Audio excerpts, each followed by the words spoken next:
চৌঠা অক্টোবর তাদের দুজনের প্রথম দেখা হলো। তখন বিকেল ঘনিয়ে আসছে, বাতাসে শীতের আমেজ। 10ই অক্টোবর তাদের দীর্ঘক্ষণ কথা হলো টেলিফোনে। সেদিন ছেলেটি নতুন কেনা টবে গোলাপের চারা লাগালো। 30শে অক্টোবর রেস্টুরেন্টের নিরালা কেবিনে ছেলেটি বলল, তোমাকে আমি ভালোবাসি। মেয়েটি লজ্জায় মাথা নিচু করে টেবিলে আঁকিবুকি কাটল। 12ই ডিসেম্বর গোলাপ গাছে কুঁড়ি ধরল অনেক। মেয়েটি রেস্টুরেন্টে ছেলেটিকে জিজ্ঞাসা করল, কেন ভালোবাসো আমায়? আমি সুন্দরী তাই? তোমার চেয়েও সুন্দরী আছে কত। আমার বাবার প্রচুর অর্থ তাই? তোমার বাবার চেয়েও বড়লোক এখানে কম আছে। তাহলে ভালোবাসি ভালোবাসি, তাহার আবার কারণ হয় নাকি? মেয়েটি বাড়ি ফিরে বন্ধুদের সঙ্গে টেলিফোনে অনেক আলোচনা করল। সবাই এক বাক্যে বুঝিয়ে দিল, ভালো যখন বাসে তখন তো একটা কিছু কারণ আছে বটেই। সেটা না বুঝে বেশি এগোস না। 3রা জানুয়ারি মেয়েটি বলল, আমার কাছে কি চাও? কই, চাইনি তো কিছু। ভালোবাসো অথচ চাও না? তাহলে না চাহিলে যারে পাওয়া যায়। এ তো গান, শুধুই গান। তাছাড়া আবার কি? কিছুই যদি না চাও তবে ভালোবাসো কেন? ভালোবাসি তাই ভালোবাসা দিতে চাই। চাইবো কেন? তুমি সত্যিই অদ্ভুত। 10ই ফেব্রুয়ারি দুজনের দেখা হলো মেট্রো স্টেশনে পাতালে। ছেলেটি বলল, আমি কাল সারা রাত বাঁশি বাজিয়েছি। সারা রাত সেই সুরের মায়াবী আলোয় তুমি নাচছিলে। অসামান্য অনন্য সে নাচ। ধ্যাৎ, কাল সারা রাত আমি ঘুমিয়েছি।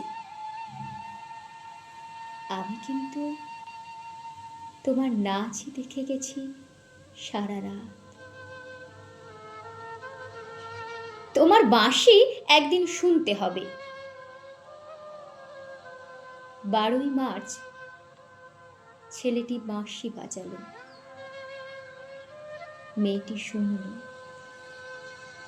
সময় থমকে থেমে রইল অনেকক্ষণ। বাঁশি যখন থামল, মেয়েটি দুচোখ ভরা জলে বলল,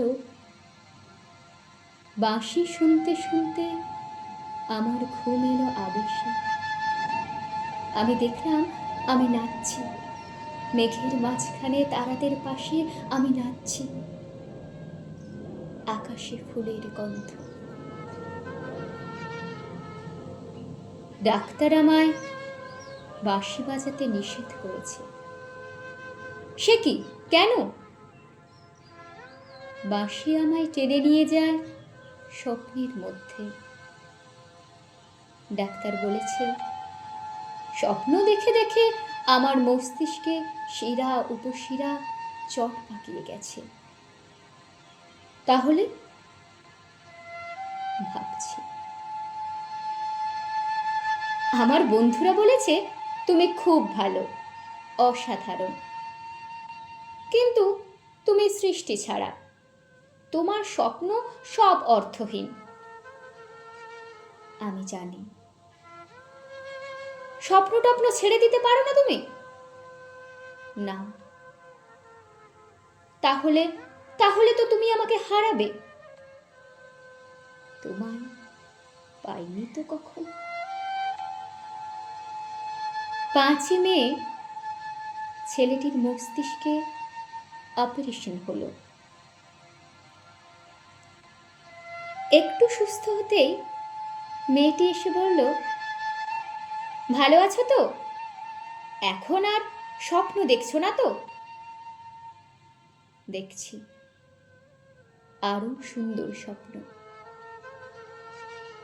তাহলে তো দেখছি অপারেশনটা আদৌ সফল হয়নি। বাড়ি ফিরে বন্ধুদের ফোন করলো মেয়েটি। বন্ধুরা এক বাক্যে বলল, বাঁশি বাজানো, স্বপ্ন দেখা সব ব্যাকডেটেড, সৃষ্টি ছাড়া। তুই আর লোক পেলি না? তুই এত রূপসী, তোর এত উজ্জ্বল প্রসপেক্ট, ভালো যদি চাস তাহলে শিগগিরই বিয়ে করে ফেল। তোর দাদার সেই বন্ধুকে, উনি তো শুনলাম কানাডাতে সেটেল করবেন। 7ই জুলাই মেয়েটি আবার জিজ্ঞাসা করল, তুমি সত্যি কি চাও বলো তো? তুমি আরো সার্থক, আরো সুন্দর হয়ে ওঠো, ব্যাস, আর কিছু না। আর আর চাই স্বপ্ন দেখতে। ও, স্বপ্ন তাহলে তুমি ছাড়তে পারবে না? না। তাহলে থাকো তুমি তোমার স্বপ্ন নিয়ে। 12ই আগস্ট গোলাপ গাছে ফুল ফুটলো অনেক। সেদিন দুপুরে ছেলেটির মস্তিষ্কে আবার অপারেশন হলো। 13ই সেপ্টেম্বর ছেলেটি মারা গেল। 14ই সেপ্টেম্বর মেয়েটির শুভ বিবাহ সুসম্পন্ন হলো কানাডাগামী পাত্রের সাথে। 20শে সেপ্টেম্বর গোলাপ গাছটা হঠাৎ ঝড়ে উপড়ে গেল। সেদিন সন্ধ্যের বিমানে মেয়েটি হানিমুনে গেল। যাবার আগে বন্ধুদের বলে গেল, স্বপ্নের চেয়ে বাস্তব অনেক ভালো রে, অনেক মধুর। স্বপ্ন দেখে কেবল বোকারা। 4ঠা অক্টোবর ছেলেটির মা ঝড়ে পড়ে যাওয়া গোলাপ গাছটিকে সযত্নে তুলে ফেলে দিলেন। শূন্য টবে তখন কয়েকটা পোকা, কয়েকটা মাছি। আমি ঠিক জানি না ওগুলো পোকা, মাছি নাকি ছেলেটির স্বপ্ন। আমি ঠিক জানি না, ঠিক জানি না।